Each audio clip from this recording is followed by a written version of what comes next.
दशरथ जी ने जैसे ही अपने हाथ में शीशा लिया, कानों के बगल में बालों को सफेद देखा, मन में विचार करते हैं वृद्धावस्था आ गई और मेरे घर में कोई पुत्र का जन्म नहीं हुआ। एक बार भूपत मन माही गलाने मोरे सुतनाई। जिसके घर में संतति नहीं है बंदो, वो जाने कितना बंदो कष्ट सहन करना पड़ता है। उसी समय राजा दशरथ जी ने देखा कि मुझे शरण में चलना चाहिए। आज राजा के यहाँ बहुत सी रानियां हैं, पर एक भी रानी के बंधु पुत्र नहीं है। प्रधान रानी कौशल्या, कैकेयी और सुमित्रा। बंधु शास्त्रों में अन्य रानियों का वर्णन है, पर पट रानियों का नाम कौशल्या, कैकेयी और सुमित्रा। आज राजा दशरथ जी पर परम धर्म संकट आया। जब पिता पर संकट आता है तो पिता अपने पिता के पास में जाता है। जब बेटा पर संकट आता है तो बेटा अपने पिता के पास जाता है। और जब बहू पर संकट आता है तो बहू अपने सासू के पास जाती है। और जब राजा पर संकट आता है, प्रजा पर संकट आता है तो प्रजा राजा के पास जाती है। और जब उस राज्य के राजा पर संकट आ जाए तो बताओ राजा कहाँ जाए। तो राजा के लिए बंधुओं स्थान है। तो जब राजा पर संकट आवे तो राजा भी अपने गुरुदेव की शरण में जा सकता है। और जो गुरु के शरण में आता है उसका समस्त संकट दूर हो जाता है। मानस में बाबा ने कहा, गुरु गृह गयो पढ़न रजो। महाराज गुरु के घर में गए, गुरु गृह गयो तुरंत मैं पाला। और चरण लागे कहे भी नहीं विशाला। जैसे ही गुरु के शरण में पहुंचे दशरथ जी, अपना दुख सुख गुरु जी को सुनाया। निज दुख सुख सब गुरु है सुनायो। और कहीं वशिष्ठ बहुविध समझायो। आज दशरथ जी ने दुख सुख अपने गुरु जी को सुनाया। विचार करिए, कोई आदमी रो रहा हो और एकदम से रोते रोते हंस जाए तो हंसने का कोई कारण तो होगा। अभी दशरथ जी बड़े दुखी हैं और दुखी होने के साथ साथ में राजा ने आज वशिष्ठ जी को दुख भी सुना दिया और दुख के साथ साथ में सुख भी सुना दिया। तो सुख क्या है? वशिष्ठ जी ने कहा, राजन आप एक पुत्र की लालसा लेकर के मेरे पास में आए हो। एक नहीं तो चार चार पुत्र होंगे राजा जी।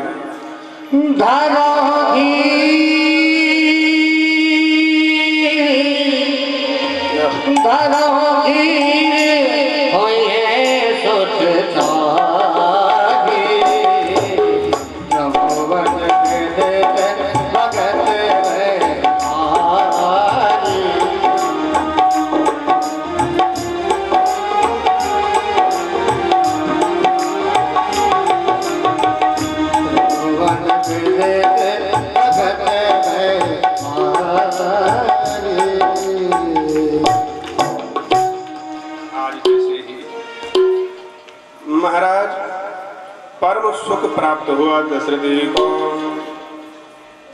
समय आने पर महाराज दशरथ जी ने श्रृंगी ऋषि को बुलाया और सुंदर पुत्रष्टि यज्ञ करवाया। जैसे ही पुत्रष्टि यज्ञ हुई, आनंद बंधु अवध में छाया हुआ है।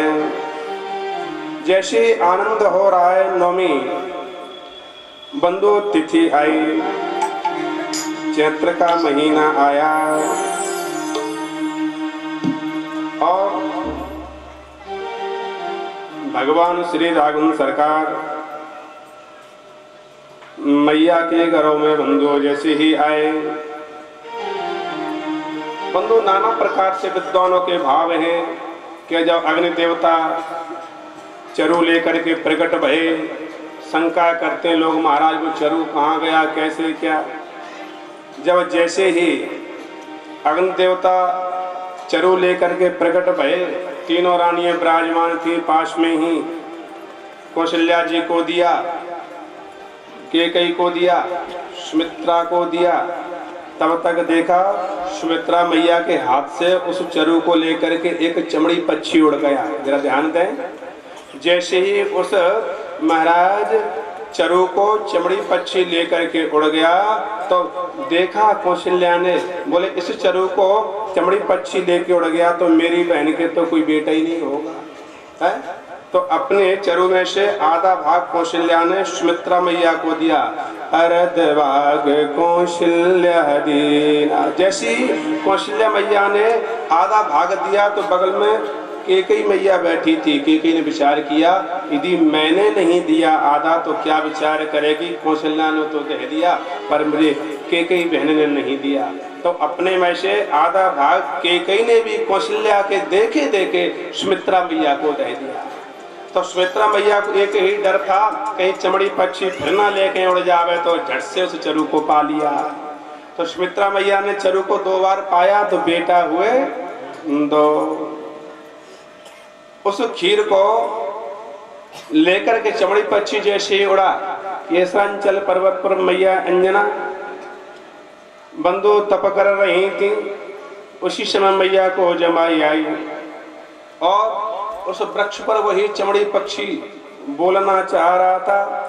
बंधु ऐसी व्यवस्था बनी जैसे पक्षी का बोलना हुआ और मैया का बंधु जमाई लेना हुआ।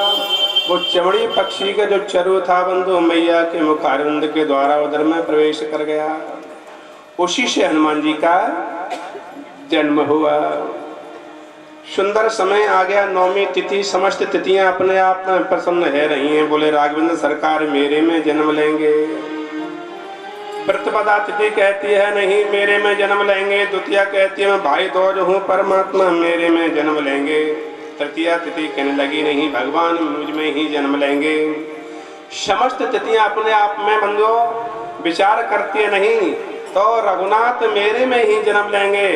पंचमी कहती है मैं ऋषभ पंचमी हूँ परमात्मा मुझे सुंदर सार्थक बनाएंगे, मेरा नाम रोशन करेंगे। षष्ठी कहने लगी मैं हल षष्ठी हूँ परमात्मा मेरे में जन्म लेंगे।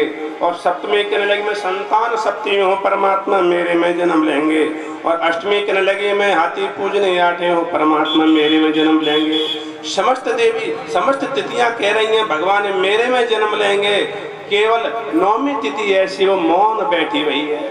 9वीं तिथि विचार करती है कि जो परमात्मा को अच्छा लगेगा वही हो ये सो जो राम रच राखा और को कर ही बड़ा वही शाखा, को कर तरक बड़ा वही शाखा। इसलिए कहा कि जो परमात्मा को मंजूर होगा वही हमें स्वीकार है। अथवा जो कहिए कि 9वीं तिथि अपने आप में परिपूर्ण है। कोई भी तिथि अपने आप में परिपूर्ण नहीं है बंधु। 9वीं तिथि परिपूर्ण है।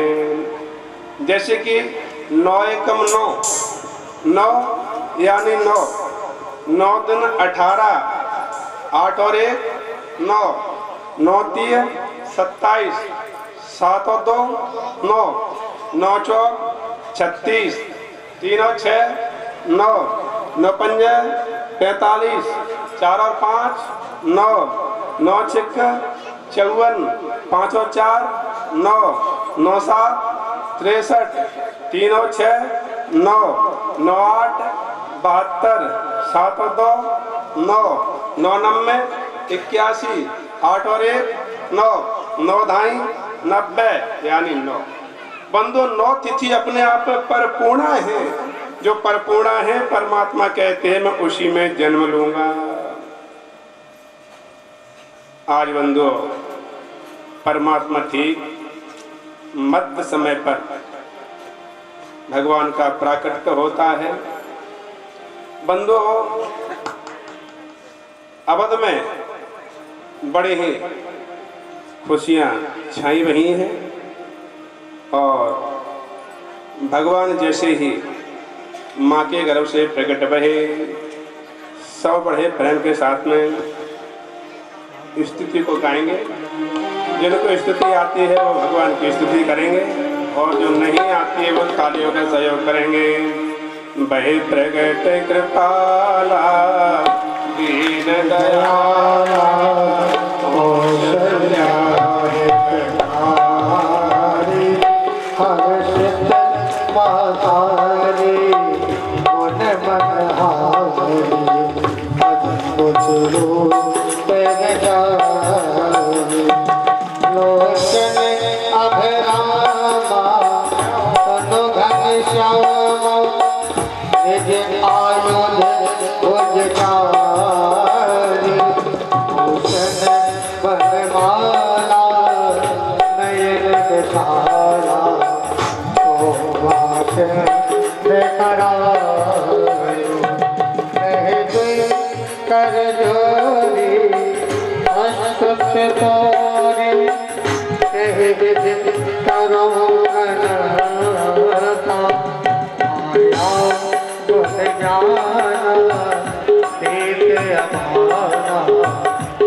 सुनत तीर मत फिर न रहे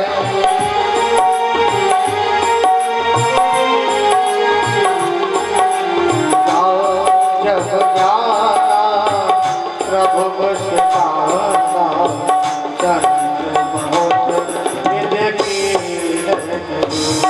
नहीं पता तो हाय बात बुझाए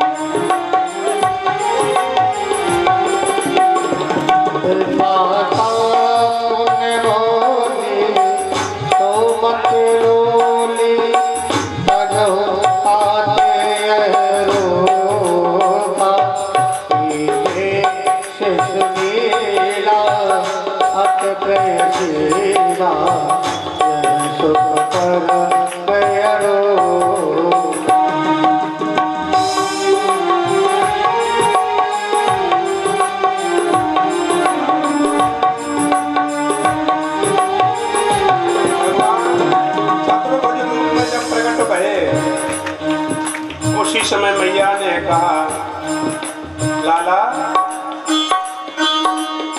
अभी मुझे संतुष्टि नहीं भई। क्यों?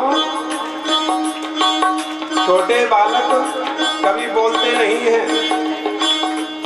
और जन्म ले लिया है पर बोल तो ऐसे रहे हो जैसे कोई ताऊ जी बोल रहे हो। मैया कौशल्या ने कहा, लीला करो।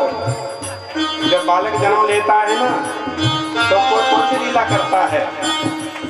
मैया ने कहा, तजो तात ये रूपा।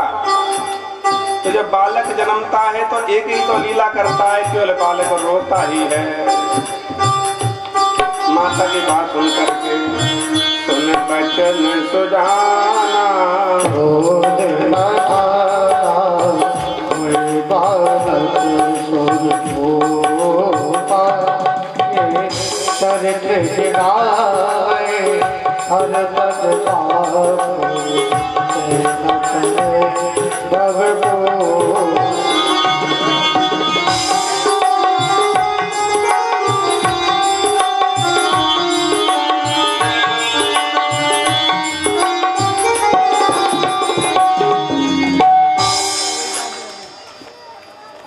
आज जैसे ही रामचंद्र जी का प्राकट्य हुआ, बोलो रामचंद्र भगवान की।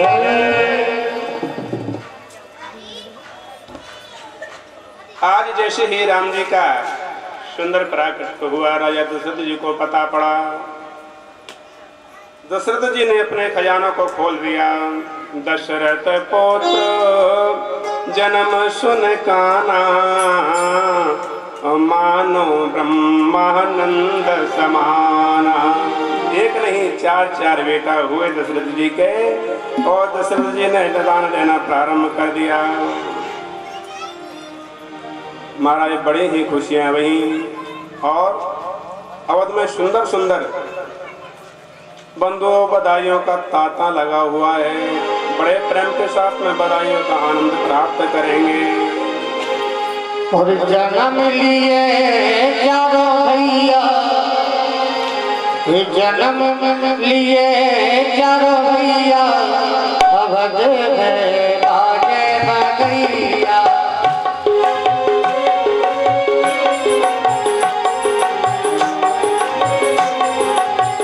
जन्म लिए चारों भैया, अवध में आगे बढ़ैया।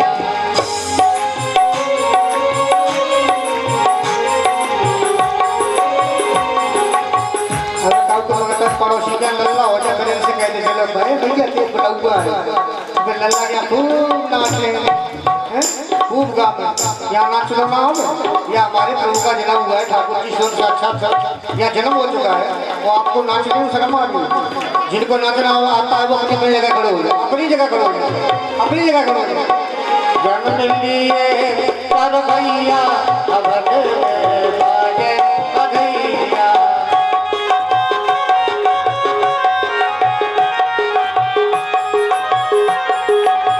बाजे बधैया, अरे बाजे से ही नैया,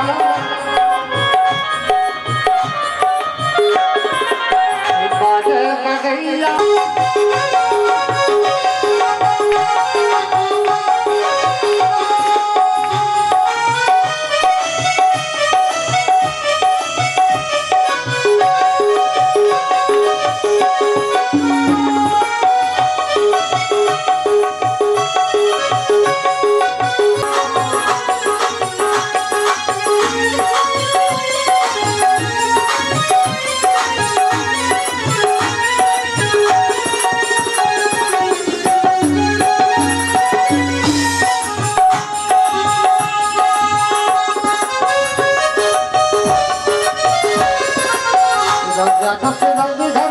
लाला जयो है,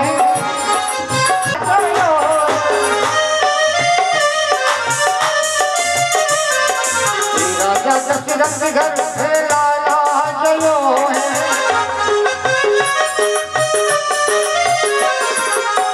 नाम धरे रघुरैया, अवध में बाजे बधैया।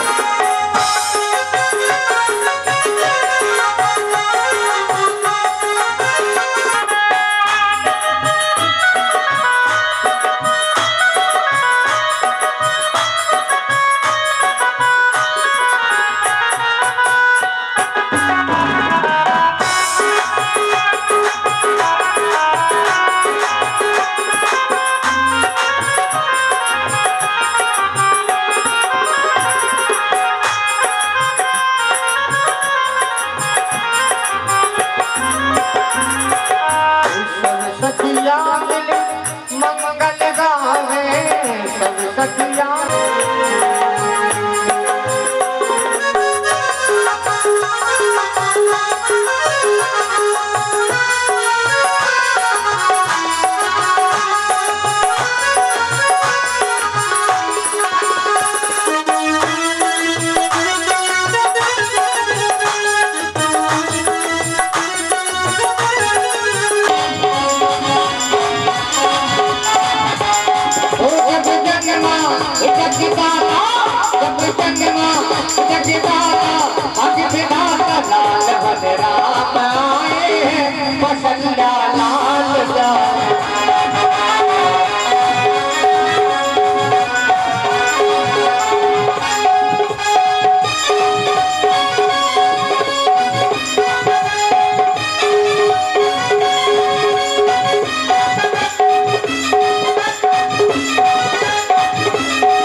अवतार दिखाए जग पालन करना भरत भाई और शत्रुघ्न भी तो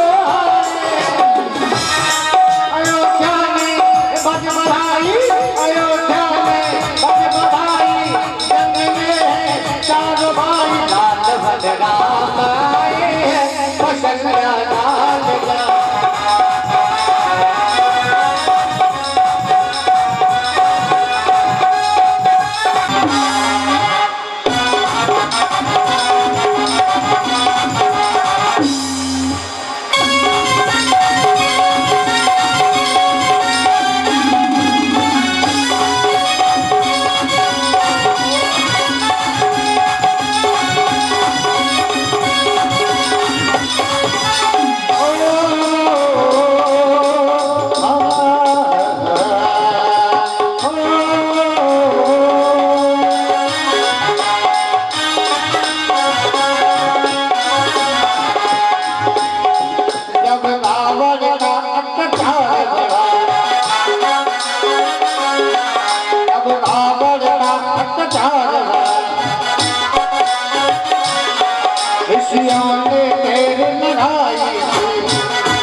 जन्म लिया। अब विचार करेंगे भगवान ने जन्म दिन में लिया पर रात्रि कहाँ से आ गई। अगर धूप बहुचने अंधियारी उड़े अबीर मनो अरुणारी।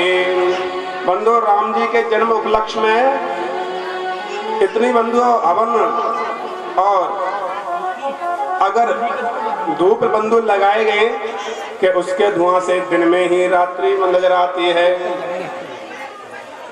रात्रि मैया ने कहा प्रभु आपने दिन में जन्म लिया है, हमारो जन्म तो व्यर्थ ही है। तो राम जी ने रात्रि को शासन दिया, जरा ध्यान देना। वो देवी चिंता ना करो, बादों के अष्टम।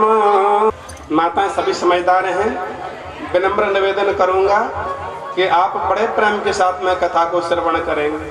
क्यों, जब आप शांति बना करके रखेंगे तो कथा सुनाने में बड़ा आनंद होता है।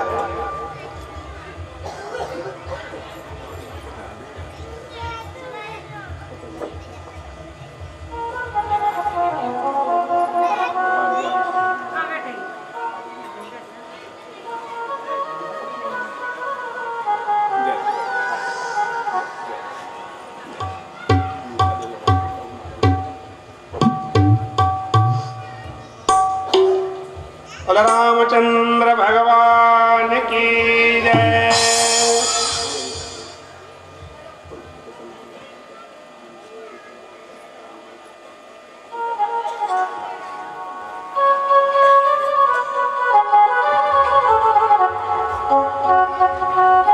आज देखा जब भोले बाबा ने मदारी को रूप धारण किया, मदारी बने भोले बाबा, राम जी के दर्शन नहीं हुए। अब राम जी के दर्शन करने के लिए भोले बाबा ने सुंदर एक स्कीम अपनाई, विचार किया। अब की बार महान एक ज्योतिषी ब्राह्मण बन गए भोले बाबा। साथ में काकभूषण जी को लिया। काकभूषण जी से कहा मैं राम जी के हस्तरेखा का गुणानुवाद करूंगा और आप हस्तरेखा देखना। जैसे ही हस्तरेखा देखने का बंधु विचार किया भोले बाबा ने, जैसे ही अवधपुरी में भोले बाबा ने प्रवेश किया, छोटे छोटे बालकों को भोले बाबा पकड़ लेते हैं, जबरदस्ती कहते हैं बेटा बहुत सुंदर हस्तरेखाएं हैं। बेटाओं की माता से कहते हैं देवी ये तेरो बेटा बड़ा होनहार होगा, अच्छी बहू मिलेगी, धनवती ससुराल मिलेगी। जब जाकर के अवध की देवियों ने मैया कौशल्या से कहा, जब दासियों ने कौशल्या ने जैसे ही दासियों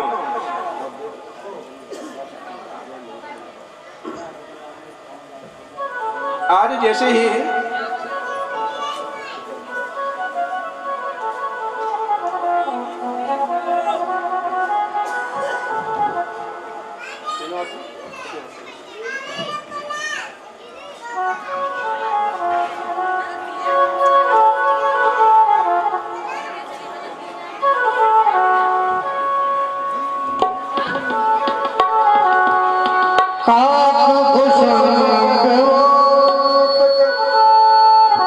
महाराज उन्होंने विचार किया, राम जी ने, राम जी के दर्शन महाराज दशरथ उनको प्राप्त नहीं होते। भोले बाबा को तब तक दासियों ने जाकर के राजमहल में कहा, देवी अपने राज्य में, अपने इस अवध में बहुत बड़ा विद्वान ब्राह्मण आए। उसी समय दशरथ जी ने कहा, नैव ज्येष्ठा नैव कनिष्ठा, मेरे घर में ना ही तो कोई जेठा बेटा है और ना ही कोई लघु बेटा है, ना छोटा बेटा ना बड़ा बेटा। महाराज जटायु में आपको कैसे दे सकता हूँ पक्षीराज। जटायु ने कहा, बोले अभी है नहीं है तो कोई बात नहीं है, यदि तुम्हारे आंगन में यदि बेटा है जाए तो मुझे दे देना। समय आने पर जैसे ही राम जी का जन्म हुआ, विश्वामित्र जी मांगने के लिए आए, मना कर दिया। बोले महाराज ये राम मेरा नहीं है, राम तो धरोहर है और दूसरे के धरोहर में दे नहीं सकता। विश्वामित्र जी ने समझाया महाराज दशरथ जी को, तो राम जी की विदा महाराज विश्वामित्र जी के साथ में इन्होंने की। जैसे ही महाराज और आगे बढ़ने लगे, विश्वामित्र जी के साथ में लखनलाल श्री राम जी मार्ग में बंधुओं सघन जंगल मिला और एक पर्वत से आवाज आ रही थी, घर घर की आवाज आने लगी। पूछा राम जी ने, बोले गुरुदेव ये आवाज कहां से आ रही है। विश्वामित्र जी ने कहा, राम जी शांत रहो, धीरे बोलो। क्यों? इस पर्वत के मध्य से ताड़का की आवाज आ रही है, ताड़का राक्षसी है, खा जाएगी, धीरे बोलो। लखनलाल जी ने कहा, क्या गुरुदेव ताड़का है? विश्वामित्र जी ने कहा, देखो लखनलाल धीरे बोलो। तब तक राम जी ने कह दिया, क्या ताड़का है बाबा? जैसे ताड़का ने सुना, तब ताड़का क्रोध कर धाई। जैसे ही ताड़का क्रोध करके आई, अब तो राम जी गुरुदेव से कहते हैं, गुरुजी बचाओ, ताड़का आगे ताड़का खाई जाएगी। उसी समय महाराज लखनलाल रोने लगे, बोले गुरुदेव रक्षा करो रक्षा करो। ताड़का के भय से महाराज हनुमान चालीसा का पाठ करते हैं विश्वामित्र जी, पर शुद्ध उच्चारण नहीं होता। समझ गए राम जी कि हमारे गुरुदेव ताड़का से भयभीत तो हो रहे हैं। तो राम जी ने बाण निकाला और एक ही बाण प्राण हर तीना, ताड़का का वध कर दिया। समझ गए विश्वामित्र जी, ये कोई राजकुमार नहीं है। मैं समझ रहा था, इसलिए लेने के लिए आया राज दरबार में, पर मेरे अंदर जो लालसा थी, मेरे अंदर जो भ्रम था, वो मेरा भ्रम दूर हो गया। विश्वामित्र महाराज यज्ञ की रक्षा की, बड़े बड़े राक्षसों को परमात्मा ने वध किया, उद्धार किया।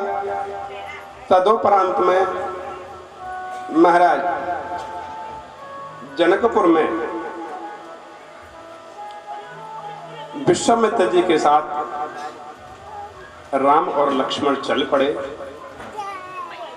रामचरित्र बंधुओं, जब 9 दिन की कथा चलती है तो 9 दिन में भी रामचरित्र संपूर्ण नहीं होता, और बंधुओं मात्र आधे 1 घंटा में रामचरित्र क्या स्पर्श करके ही कहा जा सकता है। जो विश्वामित्र महाराज के साथ में राम और लक्ष्मणलाल पहुंचे जनक दरबार में, बहुत ऊंचा सिंहासन दिया। बड़े बड़े राजाओं ने धनुष को उठाया, बंदो धनुष नहीं उठने वाला। जनक जी की एक ही प्रतिज्ञा, जो इस धनुष को प्रत्यंचा चढ़ाएगा उसे मेरी लाडली जानकी वरण करेगी। भूप सहस 10 एक ही बारा लगे उठा, जैसे उठा रहे थे और एक साथ में 10,000 राजा उसमें लग गए। पर ध्यान देना, 10,000 राजा यदि इस धनुष में लगेंगे तो बंधु छोटे से धनुष में कहां तक लग गए होंगे? विचार करिए। ऐसा नहीं है कि 10,000 राजा ने अपना अपना भाग्य नहीं आजमाया। 10,000 राजाओं ने अपना अपना भाग्य आजमाया, फिर भी धनुष का बंधु जो प्रत्यंचा थी उसे नहीं चढ़ा पाया। बड़े बड़े राजाओं ने एक साथ में राजा लगे फिर भी धनुष नहीं उठाए। नंबर आया बंधु राम जी का। राम जी तो चाह ही रहे थे कि मैं इस धनुष को उठाऊं, पर जैसे ही राम जी ने धनुष उठाने का विचार किया, जब तक गुरुदेव का आदेश नहीं होगा तब तक मैं धनुष को उठाऊंगा कैसे। लखनलाल जी बंधु जैसे ही खड़े हुए उठाने के लिए, जनक जी को भ्रम हो गया। बड़े बड़े राजा महाराजाओं ने धनुष नहीं उठा पाया तो दशरथ के राजकुमार धनुष को कहां तक उठा पाएंगे। जनक जी ने कहा, वीर वीरेन मही में जानी। यहाँ कोई बड़ा बड़ा योद्धा बैठा हो, विद्यमान हो, अपने आप में कोई अहंकार ना करे। ये सारी पृथ्वी वीरों से विहीन है। लखनलाल जी को क्रोध आ गया। क्यों? यदि रघुकुल का कोई बच्चा यदि बैठा हो और ऐसे दरबार में यदि कोई बोल देवे कि पृथ्वी क्षत्रियों से वीरों से हीन है तो सहन नहीं कर सकता, और यहाँ विद्यमान रघुकुल मणि जानी, यहाँ रघुकुल के मणि श्री राम जी विराजमान हैं। यदि गुरुदेव बड़े भाई यदि मुझे आदेश हो तो इस पृथ्वी को 100 योजन तक लेकर के चला जाऊं। कहो इस पृथ्वी को, कहो इस धनुष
कल माताओं ने बीच में ही उठना प्रारंभ कर दिया था। श्रोता सज्जन बिल्कुल ना घबराएं, ठीक 5 बजे कथा को विराम दे देंगे। यदि 2, 4, 10, 5 मिनट यदि इधर उधर हो जाएं तो यदि किसी माता बहन को विशेष रूप से यदि अपने घर में जाना हो तो बड़े शांति के साथ में जामे। ऐसा नहीं एक जा रही हैं तो उनके साथ में मुँह का ताक करके दूसरी भी बेचारी चली जाएं।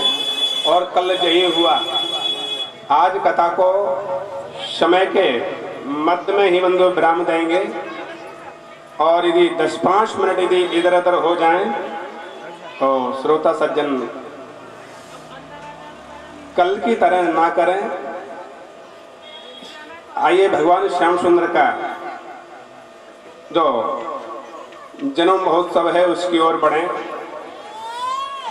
भगवान श्याम सुंदर का मथुरा गोकुल में जाकर के गोविंद ने पालना झूला। भगवान थोड़े से बड़े हुए, सकटासुर बड़े बड़े दैत्यों को, तृणावत इत्यादियों को वध किया। थोड़े से और बड़े भये, सुंदर गायों को चारण किया।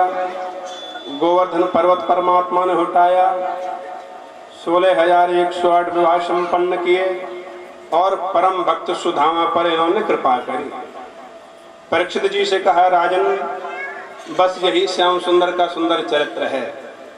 तो परीक्षित जी के नेत्रों में आंसू आ गए। बोले, प्रभु ऐसा नहीं, मैं इंतजार कर रहा था गोविंद के चरित्र का, मुझे बड़े विस्तार से आप कथा को श्रवण कराएं। कथितो वंश विस्तारो भवता सोम सूरयो राज्ञां चो वयं वंश्यानां चरितं परिमाद्भुतम्। मुझे आप विस्तार से सुंदर ये वंश सुनाइए। कथितो वंश विस्तारो, चंद्रवंश का मुझे आप विस्तार पूर्वक वर्णन करिए। उसी समय कहा राजा परीक्षित जी ने, बोले महाराज इन्होंने मेरे परिवार पर बड़ी ही कृपा करी, मेरे दादाओं पर बड़ी ही कृपा करी। महान कौरव की सेना जिसको देखते ही लगता है कि महान योद्धाओं की सेना आ रही है, पर जगोपकोक्षं गत आत चक्रो, परमात्मा की कृपा से मेरे पूर्वजों ने उस सेना को समाप्त किया, उस सेना पर विजय प्राप्त करी। जैसे कि गाय के बंधु पैर को, गाय के खुर को अनायास ही लांग करके सामने वाला निकल जाता है, ठीक वैसे ही भगवान की दया से हमारे पूर्वजों ने महान सेना को पार किया और नाना प्रकार के कष्टों को सहन किया। और कष्टों से बंधु कभी भी मेरे पूर्वज घबराए नहीं, केवल कृपा रही तो भगवान श्याम सुंदर की रही।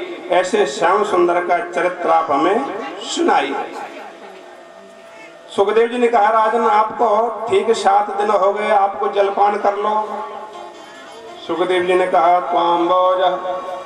परीक्षित जी ने कहा, बोले महाराज आपके मुख से मैं अमृत पान कर रहा हूँ, और जो अमृत पान कर रहा होगा उसे प्यास किस बात की। धन्य है सुखदेव जी के लिए और धन्य है महाराज श्री परीक्षित जी के लिए, जो बंधु निर्विराम एक शैखंड के लिए बंधु कथा ब्राह्मित नहीं हुई और 7 दिन तक सुखदेव जी कथा सुनाते रहे और परीक्षित जी कथा सुनते रहे। ऐसा नहीं कि 10 मिनट ज़्यादा है गई तो इधर से उधर मटक रहे, खिसक रहे, बोले आए तो कथा लेट हो गई। सुखदेव जी ने बराबर कथा सुनाई, परीक्षित जी ने ठीक बराबर कथा को सुना। नेत्रों से अश्रुपात हो रहा है, नेत्र सजल हैं। एक ही अभिलाषा परीक्षित जी की है, मुझे कथा श्रवण करने के लिए प्राप्त हो रही है। मेरे गोविंद ऐसे नाना प्रकार से विचार सुखदेव जी महाराज परीक्षित जी को प्रकट करते हैं। बड़े प्रेम के साथ में महाराज परीक्षित जी सुन रहे हैं। राजन परीक्षित, हमने आपको पहले ही सुनाया नवम स्कंद में, पहले समय पर राजा आहुक हुए और आहुक नामक राजा के 2 पुत्र हुए, देवक और उग्रसेन। जरा ध्यान दें, आहुक नामक राजा के 2 बेटा हुए, देवक और उग्रसेन। उग्रसेन राजा के 9 बेटा हुए। 9 बेटाओं में सबसे बड़े बेटे का नाम था कंस। कंस के जो छोटा भाई उसका नाम सुनाम। जरा ध्यान देना, कंस, सुनामा, निर्क्रोध, कंक, शंख, सुहु, राष्ट्रपाल, सृष्टि और तुष्टिमान। ये कंस 9 भाई थे। सबसे बड़ा कंस था। जैसे ही आज कंस ने अपने भाइयों से बड़ा लाड़ और प्यार किया, जब आहुक नामक राजा के जो छोटा बेटा जिसका नाम देवक था, देवक राजा के 4 पुत्र हुए, देववान, उपदेव और सुदेव और देववर्धन। समय आने पर इन्हीं देवक के 7 पुत्री वहीं, और इनमें से जो एक बेटी है बा को नाम है देवकी। देवकी जब विवाह के योग्य भई तो देवकी का विवाह बंधु वसुदेव के साथ में संपन्न हुआ। जैसे ही महाराज आज देवी का विवाह संपन्न हुआ, जब बहन की विदा होती है तो भाई को बहुत ही कष्ट होता है कि आज मेरी बहन के साथ में जीवन भर तक मैं रहा और बहन मेरे साथ में रही, आज बहन मेरे से दूर जा रही है। माता पिता को, भाई भाभी को, सारे समाज को बड़ा ही कष्ट होता है। पिता पर कितना भी कष्ट हो, ध्यान देना, पिता कभी रोता नहीं है। और कितना भी पिता का हृदय कठोर हो, जब बेटी की विदा होती है तो पिता को रोना ही पड़ता है। जब विदा का समय आया, रथ को कौन हाँकेगा, उसी समय कंस ने कहा बहन की विदा मैं करूंगा।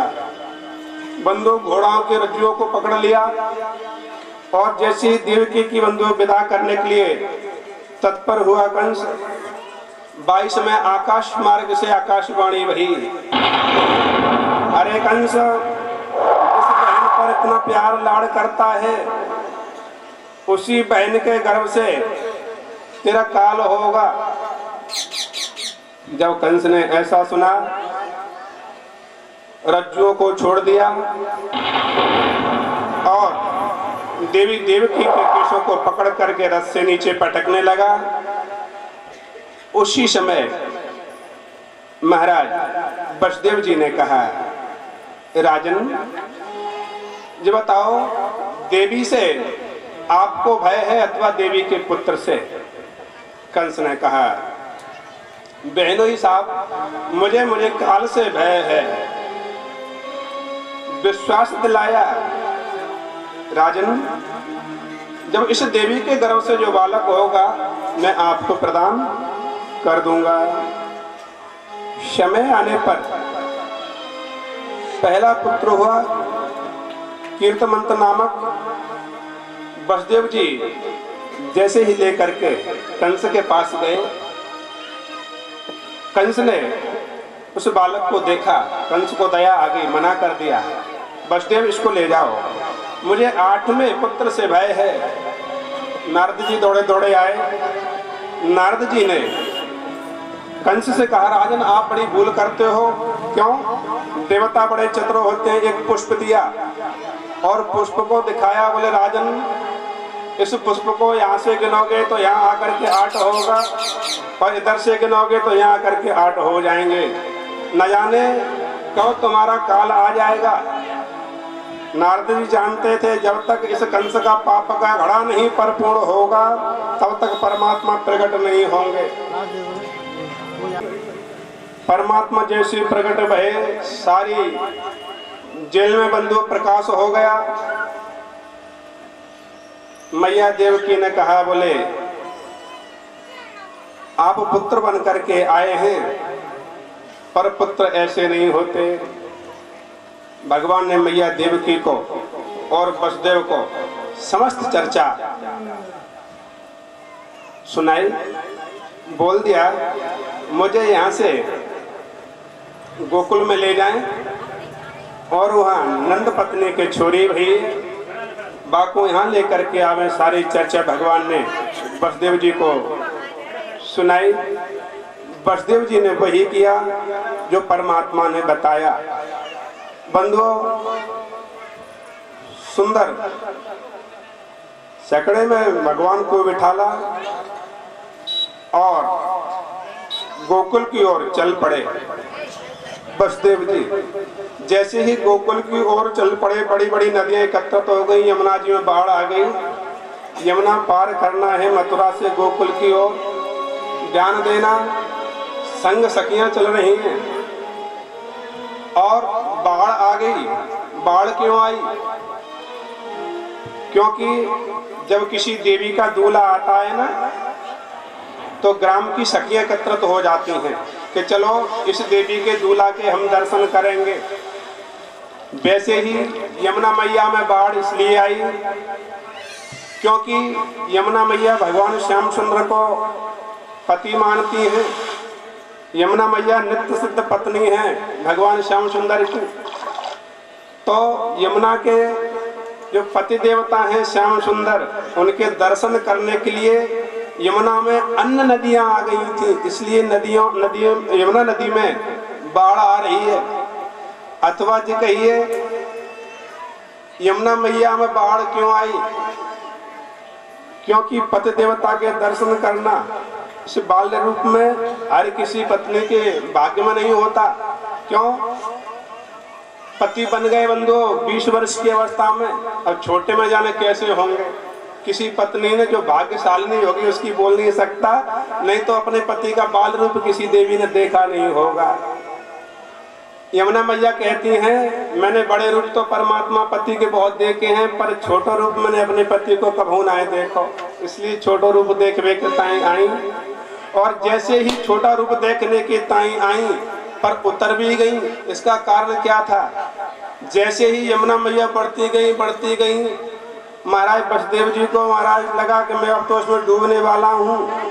भगवान श्याम सुंदर ने अपने चरण का प्रहार नीचे किया, यमुना जी को स्पर्श किया, यमुना जी उतर गई। अथवा जी कहिए यमुना जी इसलिए उतर गई, आई क्यों? मैं देख लूं मेरे पति देव की व्यवस्था कैसी है। तो पति देव से पहले ही बंधु दाढ़ी वाले ससुर साहब के दर्शन हो गए, इसलिए यमुना मैया उतर गई। अथवा जी कहिए कि जेठ जी के दर्शन हो गए। क्यों?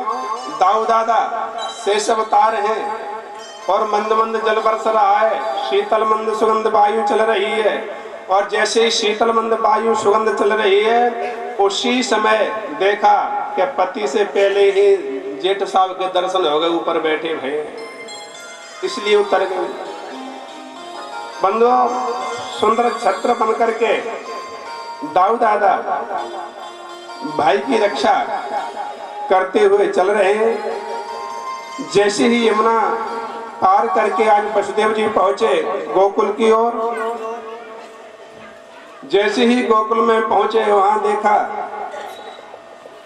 देवी यशोदा के पास में सुंदर छोरी लेटी रही है। वहां कन्हैया को लेटा करके छोरी को वापस लेकर के जेल में आए। और जैसे पहले इसमें ताले लगे हुए थे, ठीक वैसे ही ताले लग गए। और उधर नंद बाबा को पता पड़ा कि मेरे घर में सुंदर बालक अथवा बालिका को जन्म होने वाला है। 80 वर्ष की अवस्था है नंद बाबा को। जरा ध्यान देना, नंद बाबा की 80 वर्ष की अवस्था है।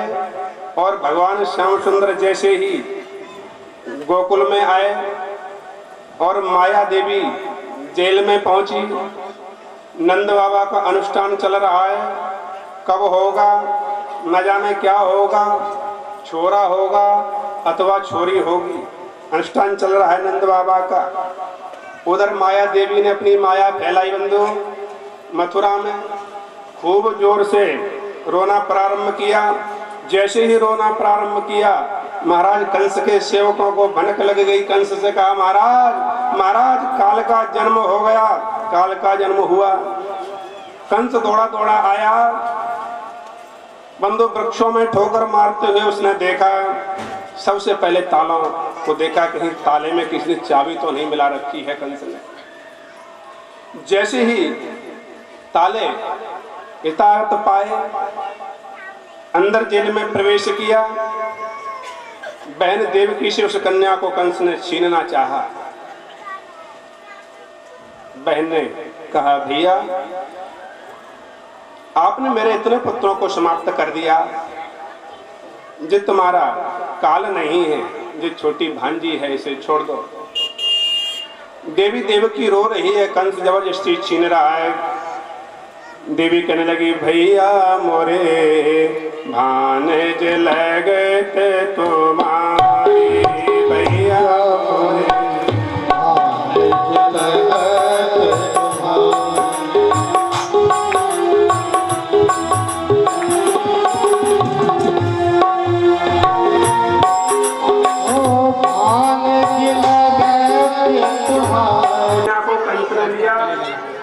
जैसे ही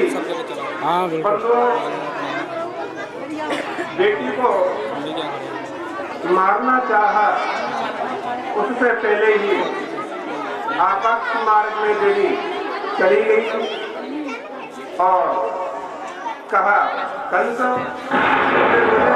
कुछ प्राप्त बताया। 80 वर्ष की अवस्था है नंद बाबा की। जैसे ही अवस्था को देखी नहीं तो बाबा ने पूछा, जो बताओ बहन क्या हो गया। सुनंदा कहने लगी, भैया ऐसे नहीं बताऊंगा, पहले जो बताओ मुझे, जो भाभी के गले में 9 लाख हार करो है, बातों देंगे क्या। नंद बाबा ने कहा, बहन तुझे दूंगा, पर जो बता कहा भयो है। बोले, आज बाबा ने यमुना में स्नान किया और ग्वालवाल नंद बाबा को सजाने लगे। किसी ग्वालवाल ने बंधु पगड़ी पहनाई और किसी ने बंधु यंत्र लगाया, किसी बालक ने बालक ने महाराज काजल लगाया, सुंदर बगलबंदी पहनाई, नंद बाबा को सजाया और बोल दिया, बाबा चोट से बचता हो। माता मेरा शांति का दान देते रहे। और जैसे ही कन्हैया को आने दें, आज कन्हैया का जैसे ही जन्म हुआ है, सभी माता बहन बड़े शांति के साथ में धीरे धीरे, पहले हमारी परीक्षा दीदी हम बुलाएंगे तब परीक्षा दीदी आएंगे। अभी कोई माता भाई बंधु बिल्कुल खड़े नहीं होंगे, जब हम बुलाएंगे तो हमारे परीक्षा दीदी खड़े होंगे।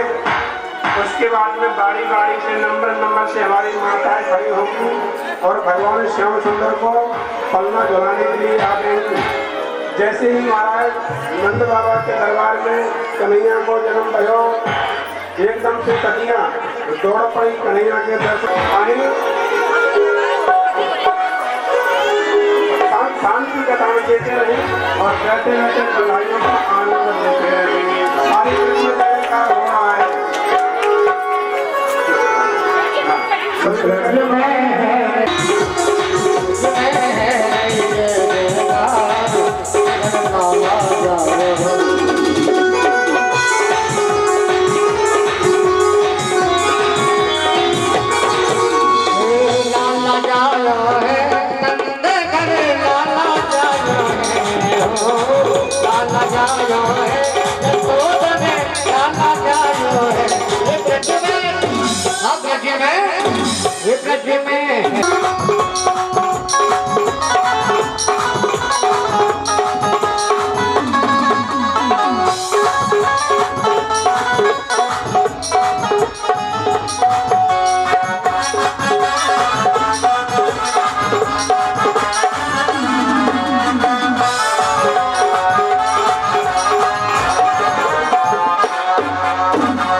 सब हिल मिलना, बाल बाल सब हिल मिलना, बाल बाल सब हिल मिलना। दूध के दूध नंद गया, ब्रह्मानंद समान आज सुख सबने पायो है। सच में नहीं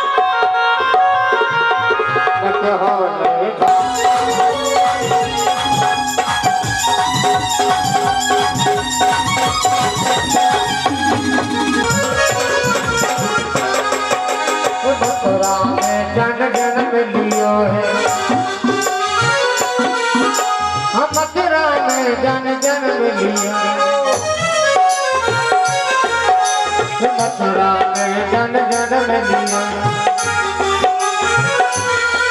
गोकुल में झूले बने राम कहो ने दो।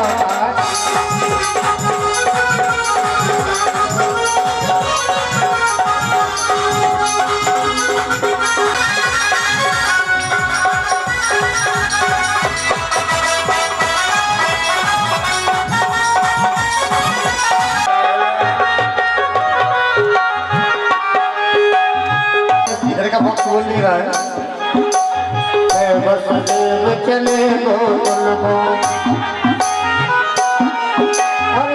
वसुदेव चले गोकुल को,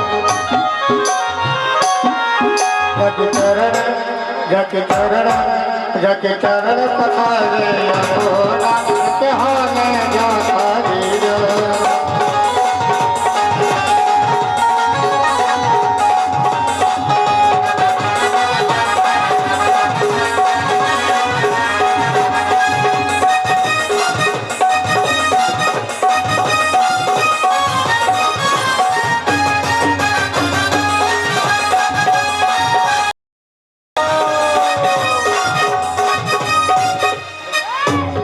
माता से निवेदन करूंगा, पलना के सामने कोई माता न नाचे, पीछे नाचे, क्योंकि झूला चलाने वालों को डिस्टर्ब होगा।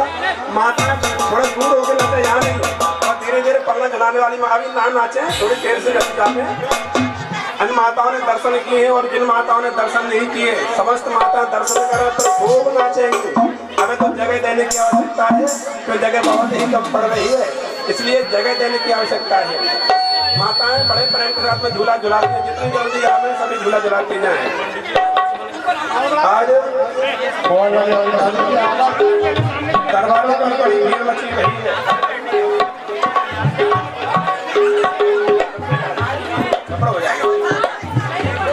आज मैया के दरबार बाज भोले बाबा प्रसन्न होकर के कन्हैया के सखियां तोड़ करके आ रही, सभी मिलकर के बधाइयों का आनंद लें। चलो देख आवे नंदगढ़ लाला हुआ, चलो देख आवे नंदगढ़ लाला हुआ,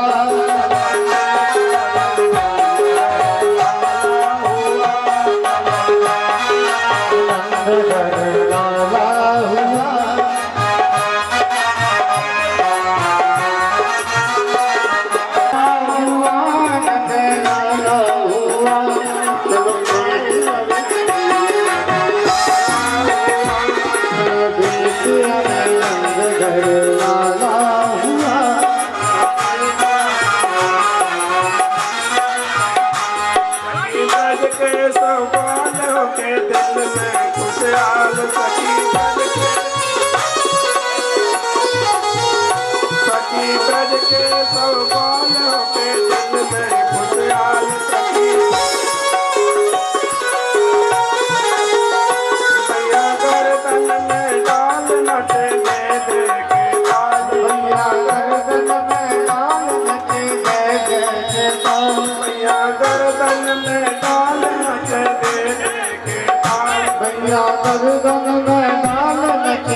यशोदा मैया के पास में बड़ी बड़ी सखियां बधाई लेने की आ रही हैं, जो कन्हैया को पलमा झुला चुकी है, वो माता है भक्ति राय, और इन्होंने पलमा में ही सोने के में आई यशोदा मैया के दो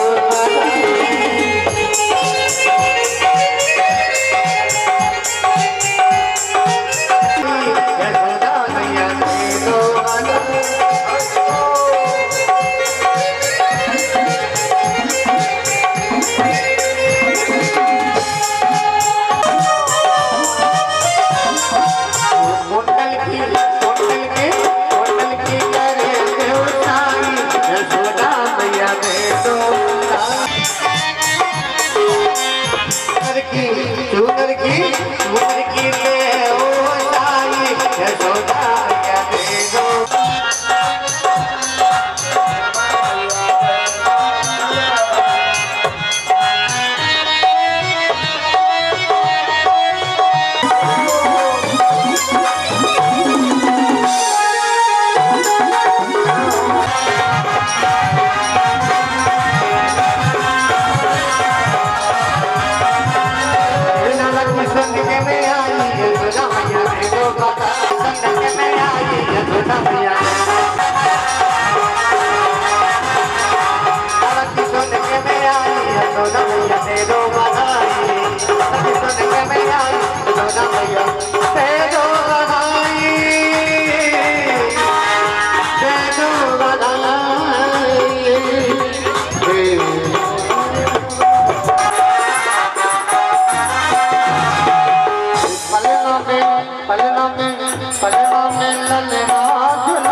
तेरी गोद में आयो नान बनाई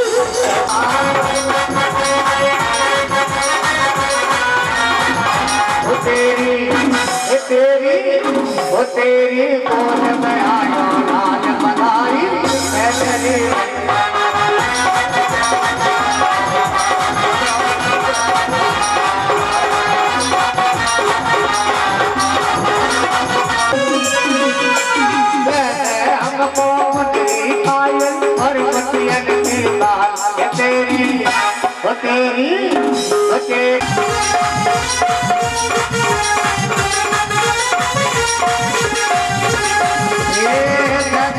मैया बधाई गजरी मैया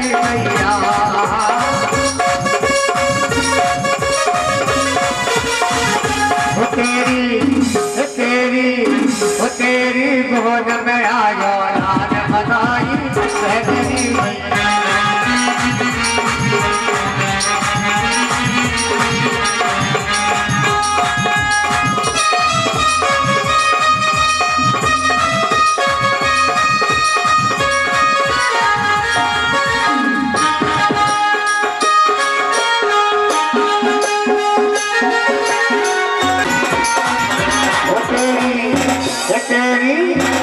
तेरी गोद में आयो नान बधाई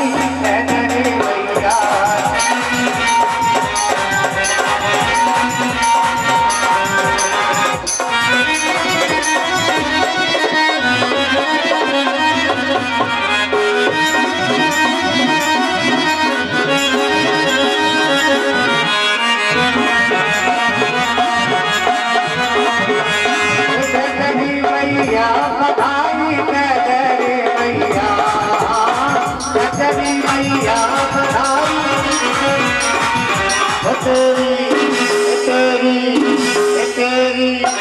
तेरी गोद में आयो नान बधाई गजरी मैया तेरी गोद में आयो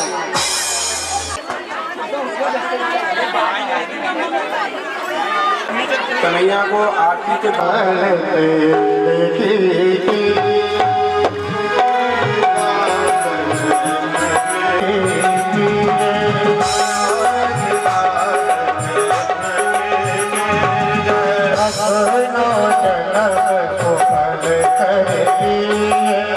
अपनो जन्म सफल कर आरती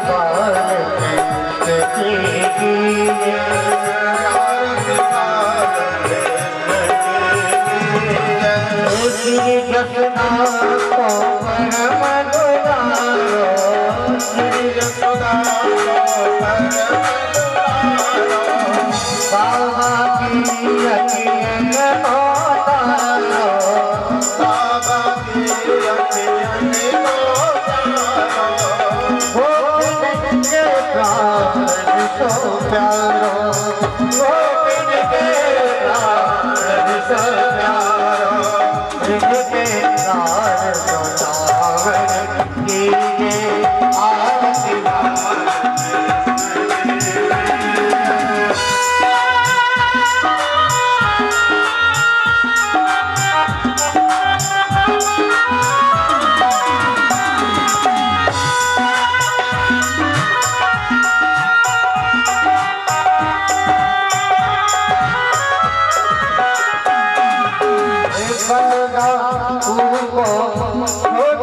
भैया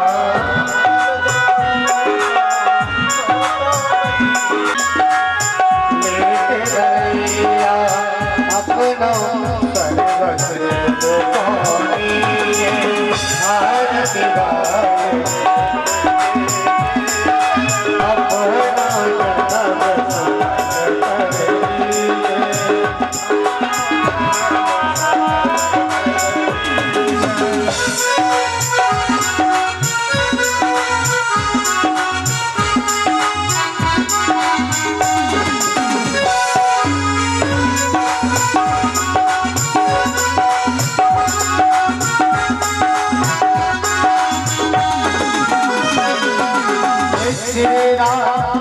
अपना सुंदर कन्हैया